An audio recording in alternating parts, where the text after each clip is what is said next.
everyone, and this is my review of the TP-Link 5-port Gigabit desktop switch.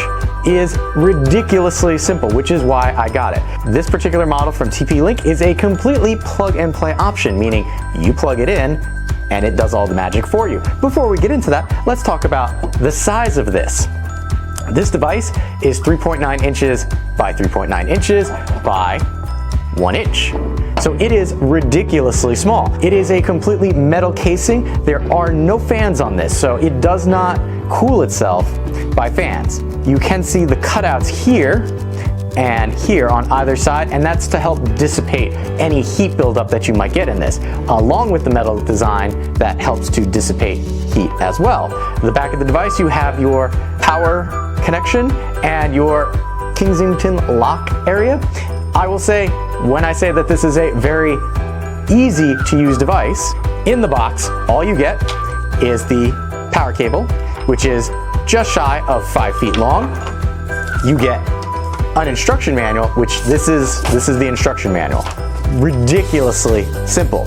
You also get, on the bottom here, 5 3M little rubber footies to give it a little bit of lift so that the metal is not sitting directly on whatever surface. Now, a lot of people say this is for grip, and you do get a bit of grip using them. However, I like it because it adds a little space, so if this metal body is acting as a heat sink, you're not warming up whatever you have this on. You can see here and over there, these are if you wanted to mount this to either a wall or the back of an entertainment center. Coming back to the front, because this is where all the magic happens. This is the important part. Over here, all you have is a LED power indicator, and then you have your 5 network ports. These are all 10, 100, or 1000 megabit connection. You can plug into any one of these from your Wi-Fi router. There's nothing that says you have to plug into 1, 2, 3, or 4. I draw a little criticism with them calling this a 5-port device, only because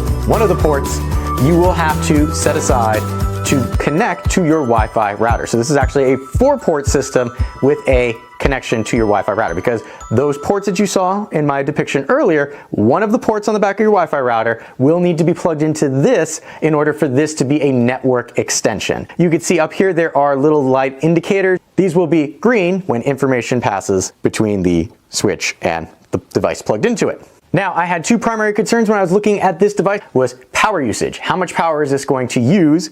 Well, I could say, while idling, meaning nothing is plugged into it, because that's one thing. The more of it that you use, the more power it will draw. But just idling plugged into my Wi-Fi router, just sitting there, nothing else plugged in, it used between 0.5 and 0.6 watts of power. It has what TP-Link is calling energy efficient technology, which they say will save you up to 65%.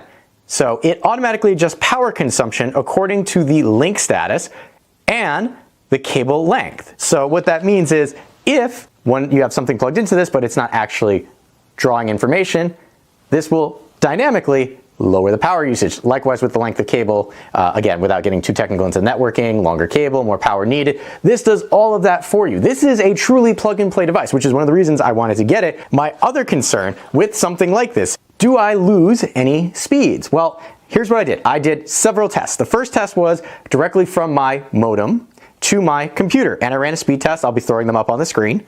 So when plugged in directly from my modem, I got 219 down with 37 up. When I plugged directly into my Wi-Fi router, so the back of my Wi-Fi router, I got 170 down with 37 up. When I plugged into the network switch, I got 166 down with 36.96 up. Now I say the 0.96 because I want you to see that it's just shaving off a little bit using the switch. If you have no experience networking, but you know enough how to plug in an Ethernet cable from your Wi-Fi router to a switch, you can extend your wired network with something like this. I'm happy that I got it.